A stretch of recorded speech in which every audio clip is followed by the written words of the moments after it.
की बड़ी खबर आपको बता रहे हैं दिल्ली से, जहां पर बदमाशों के हौसले कितने बुलंद हैं इसका अंदाजा यहां पर आप लगा सकते हैं। इस खबर से एक मिसाल देखने मिली बदमाशों के हौसलों की, जब खुलेआम दिन दहाड़े लाजपत नगर जैसे व्यस्त इलाके में बदमाशों ने एक प्रॉपर्टी डीलर से करीब 6 करोड़ रुपए व्यस्त सड़क पर लूट लिए। पिस्तौल की नोक पर रुपए लूटने के बाद ये बदमाश उस प्रॉपर्टी डीलर की होंडा सिटी कार को ही लेकर भाग गए।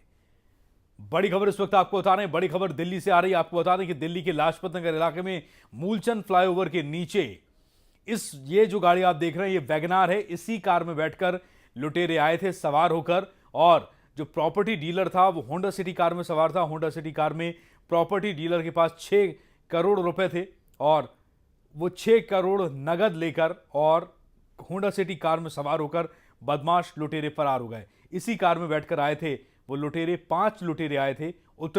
उतरकर बंदूक की नोक पर उस प्रॉपर्टी डीलर को कार से नीचे उतारा और खुद होंडा सिटी कार लेकर, इसमें 6 करोड़ रुपए की रकम थी, वो लेकर फरार हो गए। अंदाजा लगाया जा रहा है कि लुटेरों को इस बात की भनक पहले से थी कि इस कार में 6 करोड़ रुपए की नकदी जा रही है, और इस कार में एक प्रॉपर्टी डीलर, जो होंडा सिटी कार थी जो लुटेरे लेकर फरार हुए हैं, उसमें एक प्रॉपर्टी डीलर 6 करोड़ रुपए लेकर जा रहा है। प्रशांत त्रिपाठी हमारे संवाददाता इस वक्त हमारे साथ जुड़ चुके हैं। प्रशांत, ये खबर मिल पाई है कौन लुटेरे थे, कहां से आए थे, और प्रॉपर्टी डीलर कौन था? प्रॉपर्टी डीलर कितने लोग थे? प्रॉपर्टी डीलर का नाम राकेश बताया जा रहा है और नियर बाई लाजपत नगर के आसपास का ही ये शख्स रहने वाला बताया जा रहा है।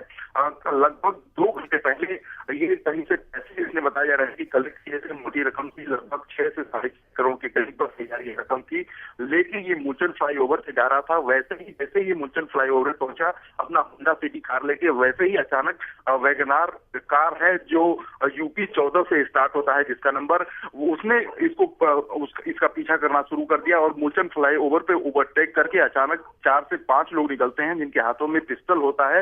इस प्रॉपर्टी डीलर को पिस्टल दिखाया जाता है। उसके बाद से गाड़ी सहित जो रुपए थे वो लेके जो बदमाश हैं वो नोएडा की साइड भाग निकलते हैं। जिसके बाद से जो व्यापारी है, जो प्रॉपर्टी डीलर है, वो बुलाता है, पुलिस से संपर्क करता है, बताता है। जिसके बाद से पुलिस ट्रैकिंग की बात कर रही है और इस पूरे मामले की जांच पड़ताल की बात कर रही है। प्रशांत, क्या प्रॉपर्टी डीलर जो है उसका नाम एक बार आपसे फिर से जानना चाहेंगे, और वो कितने लोग सवार थे कार में?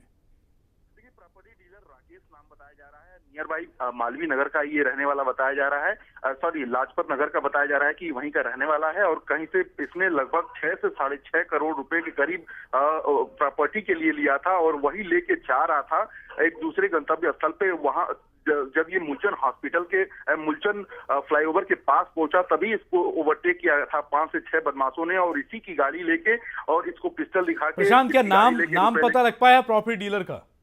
जी बता रहा हूँ मैं, राकेश नाम है इस प्रॉपर्टी डीलर का, और ये जी राकेश नाम है इस प्रॉपर्टी डीलर का, और ये मूलचंद के आसपास का ही रहने वाला है, यानी लाजपत नगर का रहने वाला बताया जा रहा है। ट्रैकिंग के बारे में पुलिस क्या कह रही है? क्योंकि लाजपत नगर मूलचंद फ्लाईओवर की अगर हम बात करें और यहाँ से नोएडा जाने वाले जो रूट्स हैं, आश्रम से होकर साउथ दिल्ली के और रास्तों से होकर अगर ये गुजरे होंगे, महारानी बाग से होते हुए गुजरे होंगे, रिंग रोड का इलाका है, काफ़ी व्यस्त सड़क है, और इतनी जल्दी उस इलाके को कोई गाड़ी दिन के इस समय में, यानी कि 10 से लेकर 12 बजे के बीच का जो ट्रैफिक होता है दिल्ली में, पार कर सके, ये बहुत जल्दी नहीं हुआ होगा।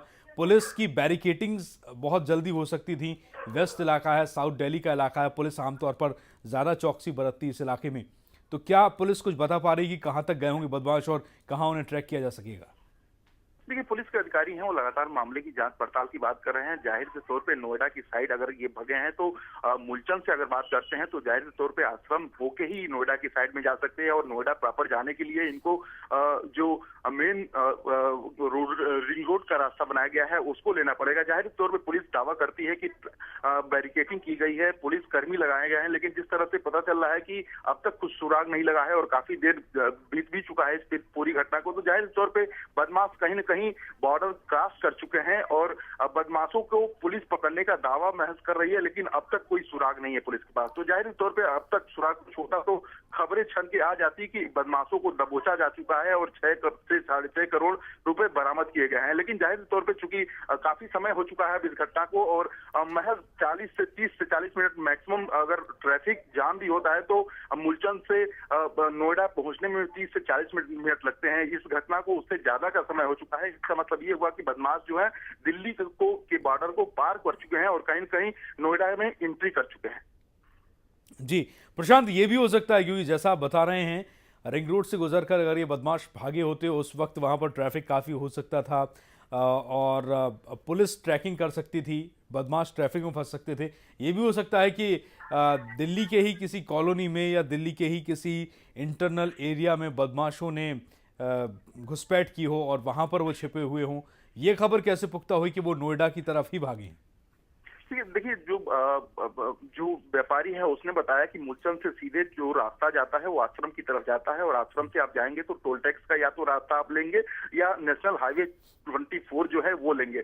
नोएडा की तरफ जाने के यही 2 रास्ते हैं। जाहिर के तौर पे इन्हीं रास्तों को से ही कोई भी जाएगा, सिर्फ बदमाशी नहीं। अगर किसी को भी जाना होता है नोएडा तो या तो वो टोल टैक्स का रास्ता पकड़ता है या रिंग रोड का रास्ता पकड़ता है। तो अगर मूलचंद की तरफ से शख्स कोई निकल रहा है तो जाहिर तौर पर एक उम्मीद जताई जा रही है कि कहीं न कहीं वो नोएडा की तरफ निकले हैं। आपकी बात इसमें कोई 2 राय नहीं है, किसी को कोई इंकार नहीं कर सकता कि वो कहीं रास्ते में मुड़ गए हों या दाएं बाएं चले गए हों, लेकिन जो उन्होंने रास्ता पकड़ा हुआ था वो सीधे नोएडा की तरफ जाता है।